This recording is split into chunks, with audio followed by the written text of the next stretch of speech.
एक बहुत महत्वपूर्ण विषय पर जो है बात करने की सोच रहा हूँ मैं। अ, ये अभी मतलब कुछ इधर-उधर कुछ पढ़ाई कर रहा था, कुछ न्यूज़ रिपोर्ट्स को, और ये जानकारी मिली कि जो है अमेरिका जो है वो चुपके-चुपके जो है अपने यहाँ वापस से औद्योगिकरण को जो है करने की कोशिश कर रहा है ना? मैंने पहले भी इस पर एक एकाध वीडियो बनाया है शायद, लेकिन अब जो है बिल्कुल नए नए सिरे से जो है इसको देखने की ज़रूरत है। वहाँ पर एक इन्फ्लेशन रिडक्शन एक्ट जो है बाइडेन प्रशासन ने पास किया है, और ट्रम्प जो हैं ये दोनों अलग-अलग पार्टी से हैं। बाइडेन जो है डेमोक्रेटिक पार्टी से हैं, ट्रम्प जो है रिपब्लिकन पार्टी से हैं। दोनों जो हैं परस्पर विरोधी हैं, लेकिन कहीं न कहीं जो है, कहीं न कहीं जो चीन के साथ उनके अनुभव रहे हैं अमेरिका के, और चीन जितना आक्रामक और जितना बलशाली और जितना बड़ा हो गया है, तो अब वो ये गलती नहीं करना चाहते हैं कि और किसी देश में जो है वो औद्योगिकरण को जो है वो शिफ्ट करें, और इसलिए जो है वो झांसा ज़रूर दे रहे हैं भारत को, और लेकिन उस हिसाब से निवेश नहीं आ रहा है। और अपने घर में जो है वो ये उम्मीद कर रहे हैं कि वापस से जो है वो जो है कुछ जो बड़ी इंडस्ट्रीज़ हैं, उनको वो जो है वापस से वहाँ पे लगाने की कोशिश कर रहे हैं, और उसके लिए जो है वो अपने जो वोटर हैं, जो जो गोरे जो हैं वहाँ के, जो गोरे लोग हैं जो कि काफ़ी कंप्लेन करते रहे हैं कि वहाँ पे डेमोग्राफी बदल रही है, और वहाँ पर जो है अब घरेलू स्तर पर भी जो है काफ़ी चुनौतियाँ आ गई हैं। पहले सिर्फ गोरे लोग होते थे तो उतना ज़्यादा संकट नहीं था, और जीवन आसान था। तो अब जो है वो ट्रम्प और बाइडेन जो हैं वो आपस में भले एक-दूसरे को गाली-गलौच करते हों, आपस में भले एक-दूसरे के विरोधी दिखते हों, लेकिन ये बात जो है कहीं न कहीं समझ में आ रही है कि दोनों जो हैं वो वहाँ के जो हथियार कंपनियाँ हैं, वहाँ के जो अन्य जो इंटेलिजेंस एजेंसीज़ हैं, उनके इशारे पर जो है दोनों वहाँ पर जो है दोबारा से औद्योगिकरण को वापस ले जाने के चक्कर में हैं। वापस औद्योगिकरण को वहाँ ले जाएँगे तो इसका मतलब ये है कि चीन का पहले लाभ हुआ था, चीन का अब नुकसान होगा। भारत को कुछ नहीं मिलना है ज़्यादा, और अमेरिका को जो है वापस से जो है आर्थिक शक्ति वो बन जाएगा, और यूरोप को फिर से अपने ऊपर निर्भर कर लेगा, है ना? तो इसमें जो है जो समझने वाली बात है, वो ये है कि वहाँ पर अभी आबादी कम है, अमेरिका में आबादी कम है, वहाँ पर 30-35 करोड़ के आस-पास जो है वो आबादी है। अगर अमेरिका और कनाडा को मिला लें, तो मुझे लगता है कि वहाँ पर जो है पूरे नॉर्थ अमेरिका में जो है कम से कम 300 करोड़ की आबादी वहाँ पे हो सकती है ना? चूँकि भारत से बड़ा वहाँ पर क्षेत्रफल है, तो वहाँ पर जो आबादी का जो है, अगर वहाँ पर सही तरीके से अगर आबादी वहाँ बढ़े, है ना? और परिवार अगर वहाँ बनने लगे, पारिवारिक व्यवस्था अगर वहाँ जमने लगे, तो 300 करोड़ का जो है वहाँ पर 300 करोड़ लोगों की वहाँ पर जगह है ना? और अगर जो है वहाँ पर औद्योगिकरण वापस जा रहा है, टेक्नोलॉजी वापस जा रही है, और भारत, रूस और चीन को आपस में लड़ाने में लगे हुए हैं अगर अमेरिका, तो इसके बारे में सोचने की ज़रूरत है कि हमारी जो आबादी है, उसको कितना लाभ मिलेगा इससे। तो इसके लिए जो है हमें लगता है कि भारत जो है वो अपने तौर पे कई प्रकार के प्रयास तो कर रहा है, सरकार के तौर पे, और सरकार के तौर पर जो है कई चीज़ें नहीं की जा सकती हैं। मुझे ऐसा लगता है कि समाज के तौर पर जो है भारत में कई प्रकार के समाज हैं, और भारत में जो है इस बात को लेके काफ़ी चिंता है कि जो है भारत में जो है उतनी नौकरियाँ नहीं उत्पन्न हो रही हैं।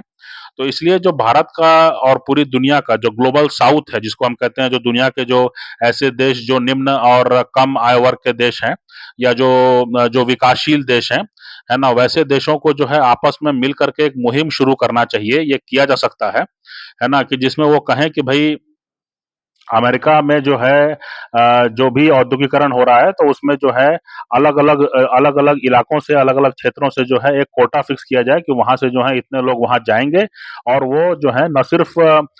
जो है वहाँ पर शिक्षा ग्रहण करेंगे और वहाँ पे ट्रेनिंग देंगे और औद्योगिकरण में मदद करेंगे, बल्कि ये भी कि जो है उनको वहाँ पर जो है रहने-सहने का भी जो है वो जो है वहाँ पर उनका व्यवस्था किया जाना चाहिए, ये जो है आवश्यक है। नहीं तो अगर ऐसा नहीं होता है, तो उनके उत्पादों का जो है हम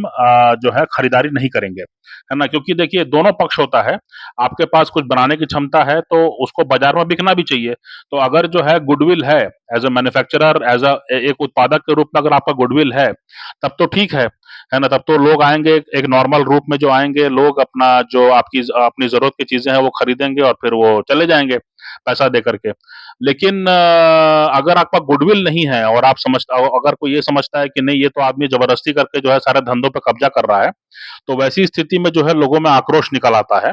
ना? और इसलिए जो है अमेरिका में औद्योगिकरण अगर वापस जा रहा है, तो पूरी दुनिया में जो है ये समझ बननी चाहिए कि अगर हमारे लड़के-लड़कियों को वहाँ पर मौका मिलता है, अगर हमारे लोगों को वहाँ पर रहने को मिलता है, अगर हमारे लोगों को वहाँ नागरिकता मिलती है, तब तो हम उनका सामान खरीदेंगे। नहीं तो अपने-अपने क्षेत्र में जो है हम अपना औद्योगिकरण अलग से करेंगे, जिससे कि जो है हम अमेरिका पर निर्भर ना रहें, है ना? ये जो है कहीं न कहीं एक जो है समझ बनानी होगी समाज के अंदर भी, क्योंकि समाज के अंदर जो है कहीं न कहीं अभी भी जो है पिछले 30 सालों में जो अमेरिका से जो मीडिया की हवा चली है, जो फ़िल्मों की हवा चली है ना? तो उनकी तरफ से कुछ निवेश हो रहा है तो ठीक है। लेकिन अगर ये कहा जाए कि जो है आप उनके सामान और उन्हीं के ब्रांड को आप जानते हैं, आप उन्हीं के जो जो चर्चित ब्रांड हैं, उन्हीं को आप जानते हैं, उन्हीं को पहचानते हैं और उन्हीं को जो है अपना बनाने में और उन्हीं को लेके घूमने में जो है आपको जो है गर्व महसूस होता है, तो इस समझ को थोड़ा बदलने की ज़रूरत है। और इसमें जो भारत के राष्ट्रवादी संगठन है, वो काफ़ी भूमिका निभा सकते हैं। तो मुझे लगता है कि इस बारे में वापस से जो है हमको समझने की ज़रूरत है कि औद्योगिकरण जो है वो ये बिल्कुल स्पष्ट हो चुका है कि दोनों पार्टियों का जो है कहीं न कहीं ये मन बन चुका है कि वो औद्योगिकरण को वापस जो है चीन से अमेरिका ले जाना चाहते हैं और बाकी देशों को अपने ऊपर निर्भर कर रहे हैं, जिससे कि जो है समय आने पर उनका हाथ मरोड़ा जा सके। लेकिन अब जो है भारत को और बाकी जो इधर के देश हैं उनको इस बारे में तैयार हो जाना चाहिए कि अब जो है वो खरीदार नहीं बनेंगे और वो अमेरिकी सिस्टम में जो है तब तक नहीं जुड़ेंगे, जब तक कि जो है ठीक प्रकार से जो है हमारे लोगों को जो है टेक्नोलॉजी में जो है साझा ना किया जाए और जो है मतलब हमारे लड़के-लड़कियों को वहाँ नौकरियाँ ना मिले, उनको बराबर के मौके ना मिले। अमेरिका को जो है अब एक देश के रूप में जो है स्वीकार करने की बजाय हमको एक ऐसा समझना चाहिए कि एक क्षेत्र है जहाँ पर कोई भी जो है दुनिया का वो आकर के अपना हित साध सकता है। इस तरह का जो है जब तक आप कॉन्सेप्ट नहीं डेवलप करेंगे, तब तक जो है वो भारत की जो है वो समस्याएँ खत्म होने वाली नहीं हैं और यहाँ पर जो है बल्कि यहाँ पर जो है वो राजनीति जो है कॉम्प्लिकेशन होता जा रहा है, चूँकि बाहर से काफ़ी जो है हस्तक्षेप हो रहा है ना? तो ये जो है इसको समझने की ज़रूरत है। हाल में जो है कनाडा में जो विवाद हुआ उसको लेकर के भी जो है यहाँ पर भारत में एक दोबारा से अलार्म बेल बजना चाहिए और उनको जो है शर्तें काफ़ी मजबूत करनी चाहिए, शर्तें काफ़ी कड़ी करनी चाहिए कि अब जो व्यापार होगा वो बराबर होगा। इसमें ये भी देखने की बात है कि भारत में जो है अमेरिकी कंपनियों का, अमेरिकी जो सोशल मीडिया कंपनीज़ हैं, अमेरिकी जो इंटरनेट कंपनीज़ हैं, उनका काफ़ी ज़बरदस्त पूरा एकाधिकार है ना? तो उसको भी जो है कहीं न कहीं चुनौती मिलनी चाहिए, उसमें भी जो है ये समझना चाहिए कि भारत के हिसाब से भारत के लोगों द्वारा बनाया गया जो है वो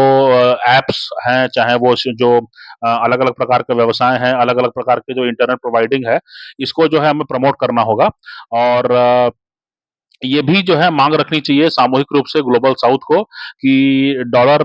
के अलावा अगर कोई दूसरे मुद्रा में अगर कोई व्यापार करता है, तो उस पर पाबंदी नहीं लगाई जानी चाहिए। अगर पाबंदी लगाई जाती है, तो फिर जो है ग्लोबल साउथ भी जो है अपने हिसाब से जो है वो कदम उठाने के लिए स्वतंत्र है। तो मेरे ख्याल से जो है कनाडा के जो विवाद हुआ है और अमेरिका जिस तरह से व्यवहार कर रहा है, अमेरिका जिस तरह से जो है वो जो है अपना दोगलापन दिखा रहा है, तो उसके बाद जो है कहीं न कहीं इस पर जो है समाज के अंदर समझ बनाना बहुत ज़रूरी है। अभी जो है आपको जानकारी देना चाहेंगे कि जो भारत ने अमेरिका के साथ एक डील किया था जिसमें कि जनरल इलेक्ट्रिक कंपनी जो है वहाँ से जो है जेट इंजिन्स को जो है मुहैया कराया जाना था, जेट इंजन की सप्लाई की जानी थी। तो पिछले साल जो है जेट इंजिन्स का सप्लाई शुरू हो जाना चाहिए था, लेकिन वो सप्लाई जो है वो आज माने ये 2024 बीतने के बाद में भी अभी तक कोई खोज खबर नहीं है और अब सुनाई पड़ रहा है कि 2 साल के डिले के बाद जो है 2025 में कभी ये सप्लाई शुरू होगी। तो इसका मतलब ये है कि जो भारत का जो देसी जो हल्का लड़ाकू विमान का प्रोग्राम है, उसमें 2 साल की डिले हो गई, उसमें ब गलती भारतीयों की नहीं है, उसमें गलती जो है वो ये है कि हमने अमेरिका के जो है सप्लाई चेन पर हमने भरोसा किया, है ना? तो इसलिए जो है अब अभी तक ये पूछा जा रहा था कि भई जब जीई कंपनी ने जो है अपने अपने किए वादे से जो है उन्होंने डिले किया है, तो उन पर जुर्माना लगाया जाना चाहिए, उसका प्रावधान तो है एग्रीमेंट में। तो अभी तक ल लग रहा था कि शायद भारत सरकार जो है वो जुर्माने से बचेगी, लेकिन कल ये जानकारी मिली है कि जुर्माना जो है भारी भरकम लगा दिया गया है जी कंपनी पर, क्योंकि 2 साल का डिले जो है बहुत बहुत भारी होता है और भारत जो है काफ़ी चुनौतियों से घिरा हुआ है। इसलिए जो है इसको जुर्माना लगा दिया गया है और ये अच्छी बात है। इस तरह का कड़ा रुख अपनाया जाना चाहिए और मुझे ऐसा लगता है कि जो हम जो समाज में अगर समझ बनेगी कि हमें आत्मनिर्भर होना है और ये कि जो है हम दूसरे का बाजार नहीं बनेंगे, है ना? अगर ये समझ अगर उत्पन्न हो तो फिर मुझे लगता है कि जो है अमेरिका और चीन को भी जो है भारत के सामने झुकना ही पड़ेगा।